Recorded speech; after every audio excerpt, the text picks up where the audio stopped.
Banned na sa UAAP ang lahat ng coaches ng Ateneo na sangkot sa deadly team building sa Aurora. While on the police front, hazing allegations versus the coaching staff. Direct result ang ban ng pagkalunod ng dalawang basketball player ng Blue Eagles, sina Rene Baterbonia at Divine Adili, habang nasa pangangalaga ng mga coach na ito. Preemptive measure daw to at tila hinihintay lang ng UAAP ang resulta ng mga investigasyon para sa iba pang sanctions. Sabi nga ng isang opisyal nito, they will go where the evidence leads. Pero bago pa man ma-blacklist ang mga coach sa premyadong liga ng mga universidad, nag-resign na ang head coach ng Blue Eagles na si Tab Baldwin nitong Lunes, June 15. Ang tanong ng marami, bakit hindi tinerminate ng Ateneo si Baldwin? Remember, nung Friday, June 12, nag-apologize siya sa mga pamilya ni Baterbonia at Adili via Facebook at inamin na he failed as their coach. Well, you can add that to the endless list of criticisms against Ateneo's leadership na tinaguri ang borderline indifferent at palpak sa crisis management. Okay, so back to this week, center stage ang investigasyon ng pulisya. Kinokontradict ng CIDG ang sinabi ng Aurora Police na natural accident daw ang pangyayari. Sabi ng CIDG, you won't send somebody in those conditions, referring to the rough seas on the coastline of Aurora. Bakit daw lumusong pa sa tubig kung training ang pakay? So dito, tila tinutumbok ng pulisya ang criminal angle. Mukha raw hazing ang sanhi ng pagkamatay ng dalawang binata. Which reminds us of statements made by former players na tinawag ang training ni Baldwin na bootcamp, deadly, at hell week. Well, mismong si Coach Tad Baldwin back in 2017 said that the best way to break the ego is to break the man.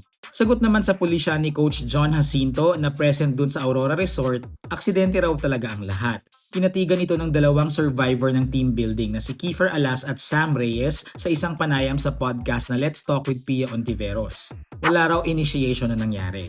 Ikinwento rin nung dalawa ang struggle nila dun sa Riptide. Sabi ni Alas, hindi raw siya marunong lumangoy and at one point, akala niya ay mamamatay na siya. Also, hindi lang alleged hazing ang hinalungkat ng pulis, pati yung ownership at management ng team. Isasabi na raw ng CIDG ang presidente ng Ateneo de Manila University, pati rin ang SMART officials. So bakit SMART officials? Napag-alaman daw ng CIDG na umano'y autonomous and independently run ng isang foundation yung basketball team. Mabilis naman tong pinabulaanan ng foundation ni Tycoon Manny V. Pangilinan, ang MVP Sports Foundation. Limited lang daw sa funding ang papel nila.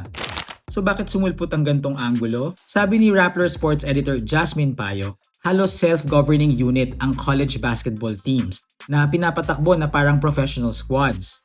Kaya siguro binubusisi pati ang mga sponsors. Ang logic, sa mga bootcamp daw kasi napapanday ang brotherhood at winning culture. Well, doesn't that remind you of fraternities?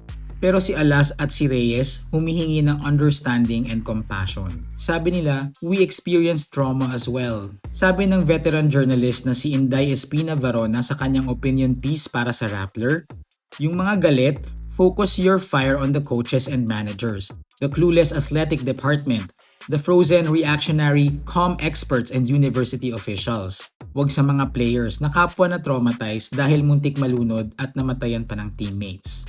Nitong Biyernes, June 19, graduation ng senior class of 2026 sa Ateneo. Bittersweet yung event.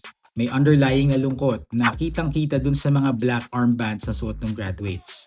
Sabi ng graduating class, nag-iwan daw ang trahedya ng quote, anger, loss, and pain na hindi maiibsan even long after graduation day.